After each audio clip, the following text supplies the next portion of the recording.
Olá, vamos começar agora a segunda unidade da disciplina OSM, tá? Então, como eu disse, a nossa ênfase agora é sobre a estrutura organizacional. Gente, estrutura organizacional nada mais é do que organização formal, tá? São a mesma coisa. Então, a gente pode pensar o organograma como uma representação da organização formal e da sua estrutura, ok? A estrutura organizacional, ela possui alguns componentes, né? Basicamente, esses componentes estão distribuídos em três sistemas. O sistema de responsabilidade, que é aquele, né, que atribui, né, as diferentes tarefas ali nas unidades organizacionais, entre as pessoas, né? A O sistema de autoridade, que é, na verdade, uma atribuição do direito, né, direito de mando, por exemplo, certo?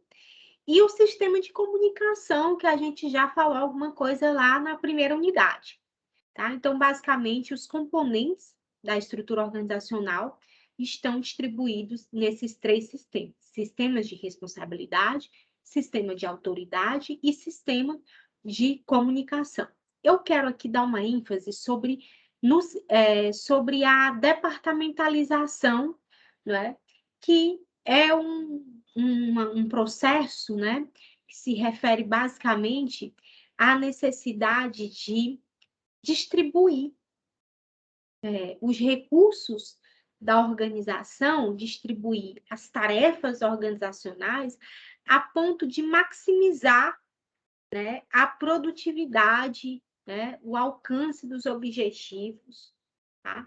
Isso se faz por meio da departamentalização, que também pode ser chamado como um processo de estruturação, né? É ali na departamentalização que nós escolhemos quais são as prioridades da empresa, ok? Então, existem vários tipos de departamentalização. Vocês poderão ver isso com mais detalhes no nosso material de referência básica, tá bom?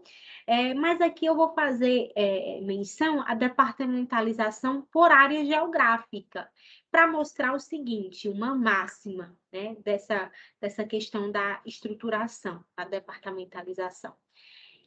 Todo tipo de departamentalização tem suas vantagens e suas desvantagens, tá bom? Então, na departamentalização, por exemplo, por área geográfica, qual é a prioridade que a organização está dando ali no momento de distribuição dos seus recursos e da especialização das suas tarefas? A prioridade que ela está dando é para o local onde ela vai, né, desenvolver as suas atividades, tá certo? Então, a ênfase é sobre o local, tá? A vantagem é justamente conseguir, né, capturar, perceber as especificidades de cada local. Por exemplo, tá lá a gerência, né, geral e as regiões, e a departamentalização por região. Região norte, região sul, região leste, certo? Então, isso faz com que a organização consiga entender basicamente qual é a especificidade da região norte que eu tenho que considerar, qual a especificidade da região sul que eu tenho que considerar aqui na disposição dos meus recursos, ok? Qual é a desvantagem desse processo? A desvantagem é que esse tipo de departamentalização pode gerar o que a gente chama de um insulamento, né? Essas regiões, né, elas podem começar a responder por si próprias e criar, assim, uma sensação de desvinculação com a matriz, certo? Então, essa seria uma desvantagem da departamentalização por área geográfica, ok? Só para ilustrar.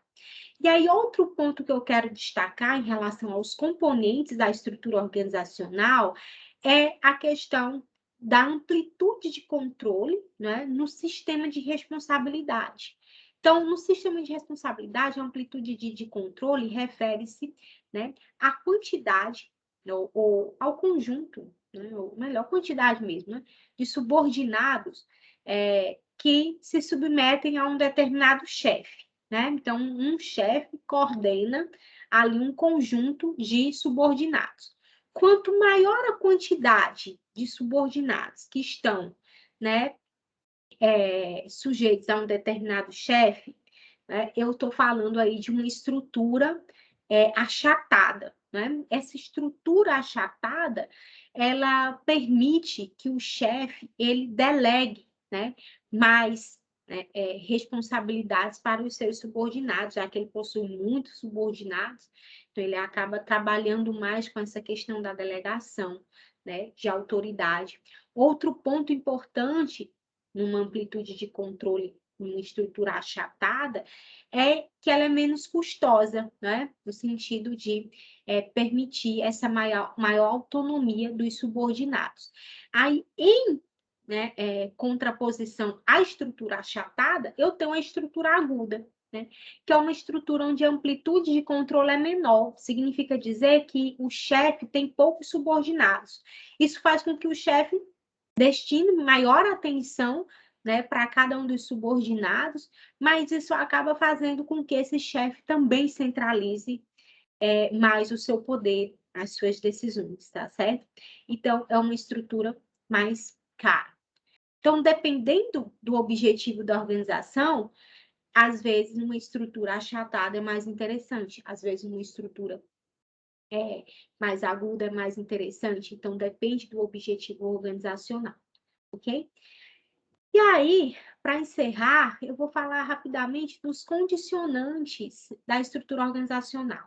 O que são condicionantes? São os fatores que influenciam a estrutura, que impactam a estrutura, né? Que fazem com que essa estrutura precise ser revista, atualizada, reajustada, né? Então, basicamente, são os fatores, o fator tecnológico, né? O fator pessoas também, né? Conforme essas pessoas mudam na organização, é preciso pensar, né? Novas estruturas também, né? O ambiente externo é um condicionante da estrutura organizacional, né? Então, condicionante é aquilo que acaba gerando essa necessidade de mudança, ok? E aí, eu falei que era para encerrar, mas eu vou levantar mais um ponto aqui interessante nessa segunda unidade, que é a gente pensar num movimento progressivo, né, moderno, das organizações, em direção a estruturas alternativas, tá certo?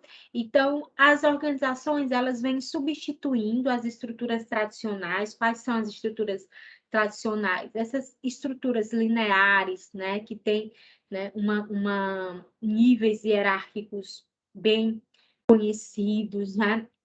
As estruturas lineares, as estruturas funcionais, né? Por estruturas mais modernas, como unidades de negócio, estrutura matricial, estrutura por projeto, né? Esse movimento né, condicionado por os fatores que eu acabei de citar. E ainda mais, é importante pensar, né, que as organizações públicas, aqui no âmbito das organizações públicas, por exemplo, a mudança, a reforma gerencial, por exemplo, ela trouxe, né, essa necessidade das organizações públicas implementarem as suas políticas públicas não de forma mais centralizada, mas de forma descentralizada, né? Então, o Estado acaba, né, financiando uma política, mas essa política pública ela é intersetorial, ela é intergovernamental, ou seja, ela acontece em diferentes níveis de governo também, né? Misturando ali a gestão federal, estadual, municipal. Então, isso exige, né, a organização burocrática, que geralmente, né, é o tipo de organização, estruturação de uma organização pública, né, uma estrutura mais linear, mais funcional, ela acaba se adaptando, né, rumo a uma estrutura, por exemplo, por projetos ou matricial, para dar conta da implementação de uma política pública intergovernamental, intersetorial, tá certo? Então, é um ponto interessante nessa segunda unidade para a gente destacar, né, esses modelos alternativos de estruturas organizacionais. Eu desejo a todos uma boa leitura, boa sorte e fiquem bem.